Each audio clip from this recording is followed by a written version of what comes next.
Hello students, welcome to my psychology class. Myself Preeti Pandey and we are study here class 12th psychology chapter first. Chapter first में हमारा next topic है वो emotional intelligence. इससे पहले हमने intelligence पर बहुत बात कर चुके हैं, तो अब तक आपको आइडिया लग गया होगा कि इंटेलिजेंस क्या होती है, कितने टाइप्स की होती है। तो इमोशनल इंटेलिजेंस भी आपकी उसी में से एक है। ठीक है, इसको हम EQ भी बोलते हैं। EQ यानी इमोशनल क्वोशेंट, क्योंकि इसकी टेस्टिंग जब हम करते हैं इमोशनल क्वोशेंट की, जैसे IQ की करते हैं ना, ऐसे ही EQ की करते हैं। IQ निकालते हैं, फॉर्मूला बताया था। ठीक है, तो इमोशनली इंटेलिजेंस क्या होता है? कोई इमोशनली इंटेलिजेंस कैसे होता है? वह तब होता है जब वो अच्छे से अपने इमोशंस को कंट्रोल कर ले। ठीक है, वो इमोशनल इंटेलिजेंस होता है। जैसे जिसके लिए वो क्या करेगा कि monitor one's emotion. First point आपका इमोशनल इंटेलिजेंस में क्या होगा? मॉनिटर वंस इमोशन, यानी डैट मीन आप जानते हैं कि कैसा बिहेव करना है। तो जब ऐसे कंट्रोल करने लगते हैं आप, तो आपको इमोशनल इंटेलिजेंस कहा जाएगा।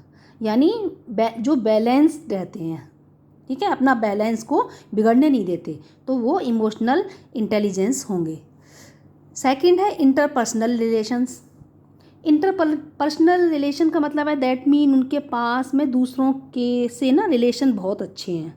यू नो दैट ऐसे ही लोग आपस में रिलेशन अच्छे रखेंगे जो अपने इमोशन को कंट्रोल कर सकते हैं। जहाँ इमोशन पर कंट्रोल नहीं होगा वहाँ तो कॉन्फ्लिक्ट ही हो जाएगा। तो जिसके पास ये इंटरपर्सनल रिलेशन होते हैं, ठीक है, तो उनका इमोशनल इंटेलिजेंस अच्छा माना जाता है। ठीक है, नेक्स्ट पॉइंट है इसमें गाइड वंस थिंकिंग एक्शंस। अपने एक्शंस और थिंकिंग को गाइड करते हैं जो लोग। दैट मीन किस टाइम पर क्या चीज़ बोलनी है, क्या रिएक्ट करना है, कैसा बिहेव करना है। तो एकदम से नेगेटिव नहीं हो जाते। जैसे आपके किसी में मार्क्स कम आ गए तो आप एकदम से नेगेटिव हो जाओ, तो यानी आपको इमोशनल पर कंट्रोल नहीं है, गुस्सा कर लो। ठीक है, तो वो होते हैं इमोशनल इंटेलिजेंस। तो ऐसे स्टेबल जो रहते हैं, अपनी पर्सनैलिटी को बैलेंस रखते हैं, ऐसे लोगों को हम इमोशनल इंटेलिजेंस बोलते हैं। ओके, और इनका IQ ना जहाँ ज़्यादा होता है, निकल के आता है, वो इमोशनल इंटेलिजेंस होंगे। ठीक है, अब इसमें एक नेक्स्ट टॉपिक आपका दे रखा है स्पेशल एबिलिटीज़ का। स्पेशल एबिलिटीज़ यानी विशिष्ट योग्यताएं, जिसमें दो चीज़ें आपकी डिस्कस की जाएंगी, aptitude and creativity. Creativity next video में डिस्कस करेंगे, यहाँ आप एप्टीट्यूड समझिए। तो फर्स्ट है आपका एप्टीट्यूड। तो मोस्टली हमने दो वर्ड सुने हैं, एटीट्यूड एंड एप्टीट्यूड। तो यू नो एटीट्यूड क्या होता है? जो हम बोल देते हैं ना किसी के लिए कि इसके अंदर पॉजिटिव एटीट्यूड है, कि इसके अंदर नेगेटिव एटीट्यूड है। बट एप्टीट्यूड एक अलग चीज़ होती है आपकी। एप्टीट्यूड क्या होता है? किसी के अंदर कितनी कैपेबिलिटी है किसी काम को करने की, किसी एक फील्ड में, हर चीज़ में नहीं, किसी एक फील्ड में। जैसे किसी के अंदर कितना एप्टीट्यूड है, जैसे मान लो ड्राइंग को लेकर या गेम्स को लेकर, स्पोर्ट्स को लेकर, यानी वह कितना बेटर कर सकता है उसमें। तो एप्टीट्यूड आपका क्या हो गया? It is a potential in a particular field of activity. यानी यह पर्टिकुलर फील्ड ऑफ एक्टिविटी में होता है। एप्टीट्यूड आपका कभी ओवरऑल ऑलराउंडर नहीं होता, पर्टिकुलर फील्ड में होगा।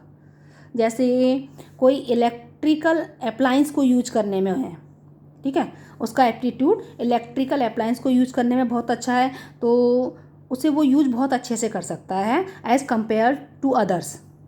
जैसे किसी का कुकिंग में बहुत अच्छा है तो वो कुक अच्छा कर लेता है, किसी का मैथ्स में बहुत अच्छा है, किसी का राइटिंग बहुत अच्छा होता है, तो वह इन्हीं में आगे जा सकता है अगर उसे अच्छा एनवायरनमेंट मिले तो, या ट्रेनिंग मिले। तो एप्टीट्यूड जो होता है ना, किसी के अंदर कितनी पोटेंशियल है, कितनी कैपेबिलिटी है, ठीक है, एक पर्टिकुलर फील्ड में। जैसे फॉर एग्जांपल स्कूल में आपके टेस्ट होते हैं हर सब्जेक्ट के, तो उसमें भी ये देखा जाता है कि आप किस में सबसे अच्छा कर रहे हो, आपका किस सब्जेक्ट में एप्टीट्यूड बेस्ट है, आपका एप्टीट्यूड जो है किस में बेस्ट है। तो एप्टीट्यूड वह किस में अच्छा कर सकता है, किस लायक है, उस एक्टिविटी को परफॉर्म करने के लिए कितना कैपेबल है। ठीक। अब है आपका कि और एप्टीट्यूड कैसे बिल्डअप होता है, वो आपका बिल्डअप होता है इंटरेस्ट से। तो जिसको जिस चीज़ में इंटरेस्ट नहीं है उसमें उसका एप्टीट्यूड कैसे नज़र आएगा। जैसे किसी को मैथ तो बिल्कुल पसंद ही नहीं है, उसका इंटरेस्ट ही नहीं है, तो मैथ में तो उसका एप्टीट्यूड तो बन ही नहीं सकता ना, क्योंकि ना वो उसे अच्छा कैसे करेगा, उसे करना ही नहीं चाहता उस चीज़ को वो। तो इंटरेस्ट बिल्डअप होना बहुत ज़रूरी है, ये बहुत बेसिक चीज़ है। तो एप्टीट्यूड होने से पहले आपका उस चीज़ में इंटरेस्ट होना चाहिए, उस एक्टिविटी में, ठीक है, जिसमें आपका एप्टीट्यूड आपको बनाना है, उसमें आपका इंटरेस्ट होना ज़रूरी है, जिसमें आपको किसी एक्टिविटी का एप्टीट्यूड बिल्डअप करना है। यानी तो एप्टीट्यूड बिल्डअप हो भी जाएगा आपका, जैसे मान लो कि ट्रेनिंग दे दी, ठीक है, फर्स्ट इंटरेस्ट भी इंक्रीज होना बहुत ज़रूरी है। एप्टीट्यूड आपको ट्रेनिंग के थ्रू आ भी जाएगा, लेकिन आपका जब तक इंटरेस्ट नहीं होगा तो आप उसमें बेटर नहीं कर पाओगे, ठीक है। जैसे किसी की हाइट बहुत अच्छी है, ठीक है, हाइट बहुत अच्छी है तो वह एक अच्छा स्पोर्ट्स पर्सन या मॉडल बन सकती है, उसके अंदर यह बनने की पूरी कैपेबिलिटी है, ठीक है, क्योंकि उसकी हाइट बहुत अच्छी है, बट उसका इंटरेस्ट नहीं है उसमें, ठीक है, मतलब वो बनना ही नहीं चाहती है, तो वह उस एप्टीट्यूड को बिल्ड ही नहीं करेगा और वो वैसे के वैसा ही रह जाएगा। मे बी थोड़े टाइम बाद हो सकता है वो ख़त्म ही हो जाए एप्टीट्यूड, ठीक है। तो इंटरेस्ट बहुत ही इम्पोर्टेंट है आपका, जो लीड करती है किसी के पॉजिटिव एप्टीट्यूड को बिल्ड करने में, ओके। और इसी चीज़ को टेस्ट करने के लिए कि कौन किस में ज़्यादा बेटर कर सकता है, तो बहुत सारे हमारे टेस्ट भी यहाँ बनाए गए हैं, टेस्ट भी होते हैं जैसे हम जिस फील्ड में एग्ज़ाम देना चाहते हैं तो उसी का एप्टीट्यूड चेक किया जाता है, ठीक है। तो यह नेक्स्ट जो टॉपिक है आपका टेस्ट ऑफ एप्टीट्यूड है, ये इसमें 2 टाइप्स के एप्टीट्यूड टेस्ट आपके बताए हैं। फर्स्ट इंडिपेंडेंट टेस्ट, ठीक है, इंडिपेंडेंट एप्टीट्यूड टेस्ट जिसे स्पेशलाइज्ड भी बोलते हैं। सेकंड मल्टीपल एप्टीट्यूड टेस्ट जिसे जनरलाइज्ड भी बोलते हैं। तो जिसमें हम फर्स्ट देखेंगे इंडिपेंडेंट एप्टीट्यूड टेस्ट क्या होता है। इंडिपेंडेंट एप्टीट्यूड टेस्ट वो होते हैं जिसे हम स्पेशलाइज्ड भी बोलते हैं, कि जो पर्टिकुलर स्पेशली फील्ड के लिए बनाए जाते हैं, उसी को जज करने के लिए, ठीक है, यानी उसी को जज करने के लिए पर्टिकुलर स्पेशली फील्ड के लिए होते हैं, उसी को जज करने के लिए होते हैं। और मल्टीपल क्या होते हैं हमारे, मल्टीपल जिसमें अलग अलग फील्ड चेक होती हैं, ठीक है। जैसे किसी टेस्ट को 5 अलग अलग सब्जेक्ट आ गए उसमें, ठीक है, तो इसका मतलब क्या है कि वो जनरलाइज्ड है, वह 5 में आपका एप्टीट्यूड देखना चाहता है, math, science, English, Hindi, drawing, painting, music, यानी इन सब में वो आपका एप्टीट्यूड देखना चाहता है, ठीक है।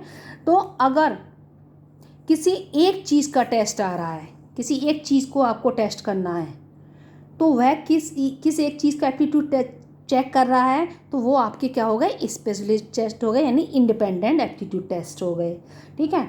और अगर आपको बहुत सारी चीज़ों का आपका टेस्ट अगर देखा जा रहा है तो मल्टीपल एप्टीट्यूड टेस्ट हो गए, ठीक है। अब जैसे इसमें क्या होता है कि आप जैसे मान लीजिए क्लरिकल होते हैं आपके, क्लरिकल जैसे बैंक का एग्ज़ाम देते हैं तो उसमें आपका एप्टीट्यूड टेस्ट किया जाता है। न्यूमेरिकल होते हैं, न्यूमेरिकल से रिलेटेड चेक करते हैं। अगर टाइपिंग का आपका करवाना है तो आपकी टाइपिंग स्पीड देखते हैं। मैकेनिकल से रिलेटेड चेक किए जाते हैं, ठीक है। अब इसमें तो ये हो जाते हैं, और तो ये तो एक फील्ड पर फोकस हो रहा है आपका, किसी पर एक फील्ड को फोकस करते हुए टेस्ट जो बनाया गया है उसको फोकस कर रहे हैं। और आपके जो जनरलाइज्ड होते हैं यानी मल्टीपल एप्टीट्यूड जो टेस्ट होते हैं उनको 2 पार्ट्स में डिवाइड किया गया है। फर्स्ट DAT यानी differential aptitude test, and second GATB general aptitude test battery. अब जिसमें DAT जो है आपका डिफरेंशियल एप्टीट्यूड टेस्ट, ये आपका 1 वर्ड में भी पूछा जाता है और ये एक साइंटिस्ट ने इसे इंडियन वर्जन में भी कन्वर्ट किया था इस टेस्ट को, वो थे आपके JM ओझा, उन्होंने किया था।